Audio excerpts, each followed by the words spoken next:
Watch what happens every time you flush the toilet.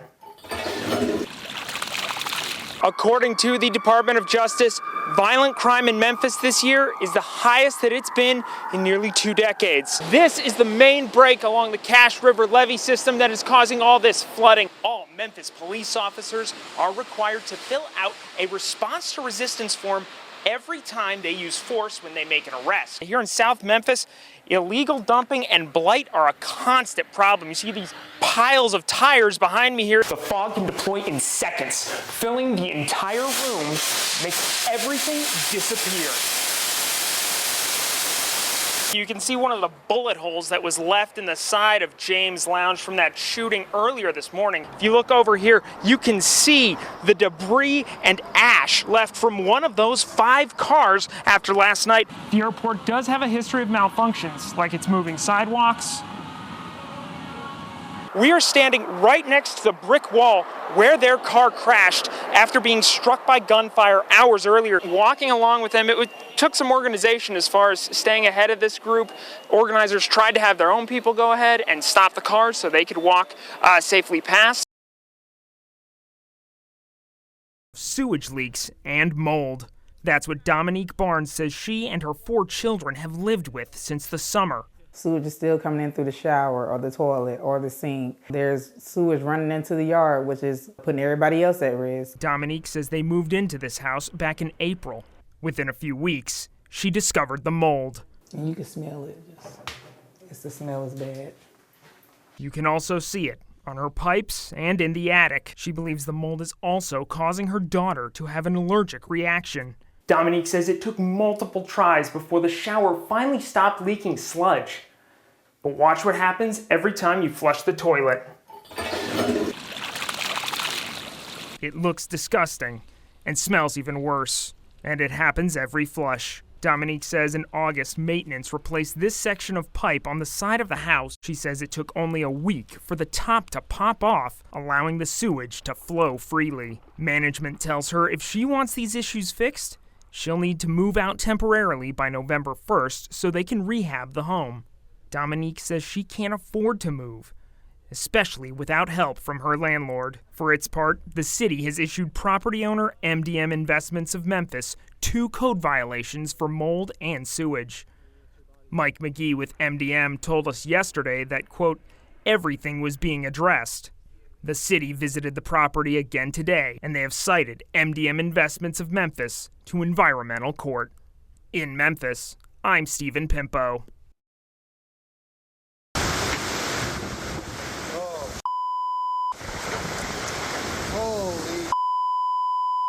This giant tree was no match for the nearly 80-mile-an-hour winds during today's storm. Somehow, it didn't do any serious damage to the 3 houses in its path. We were like on this side where the kitchen is, and we started seeing the wind, so we just ran that way because we knew trees were over here. It's one of several homes on Perkins Road covered in fallen trees. And it wasn't just the front yard. The storm also snapped this tree in half in the back.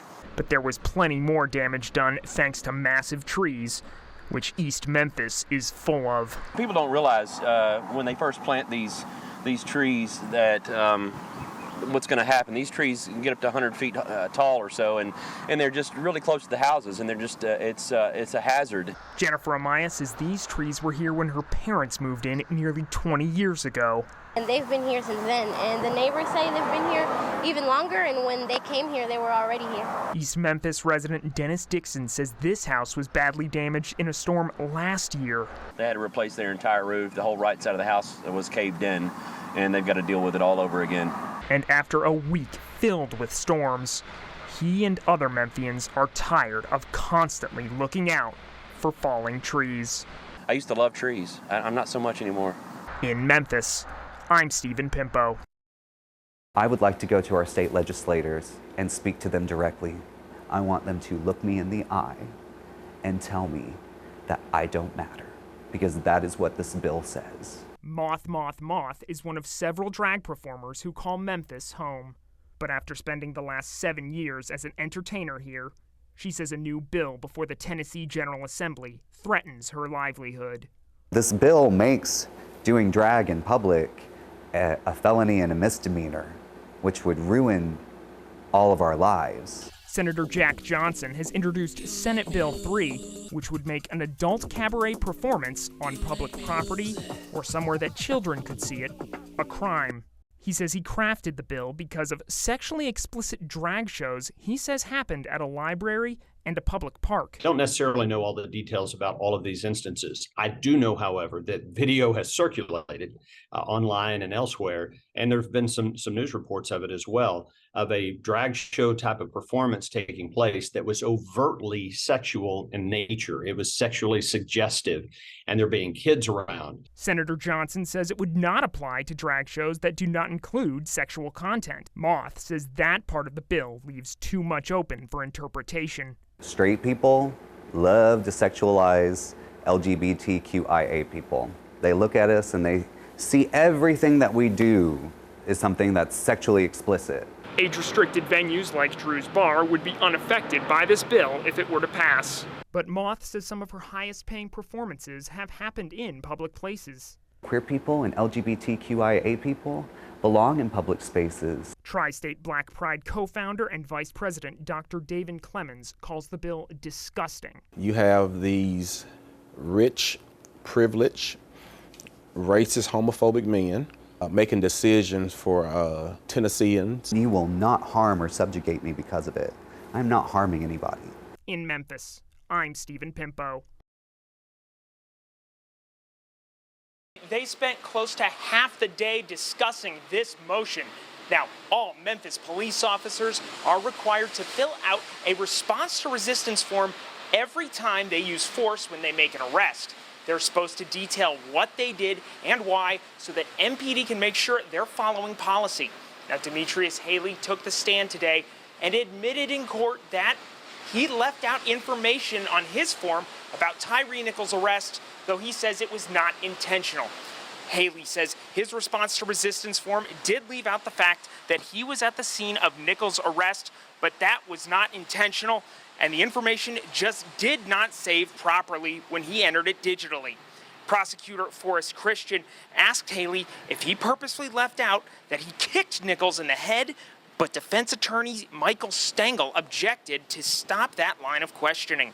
The defense argues that response to resistance forms fall under garrity protection, which states that when an MPD employee is compelled to give the city a statement or face discipline, that statement cannot be used in a criminal investigation.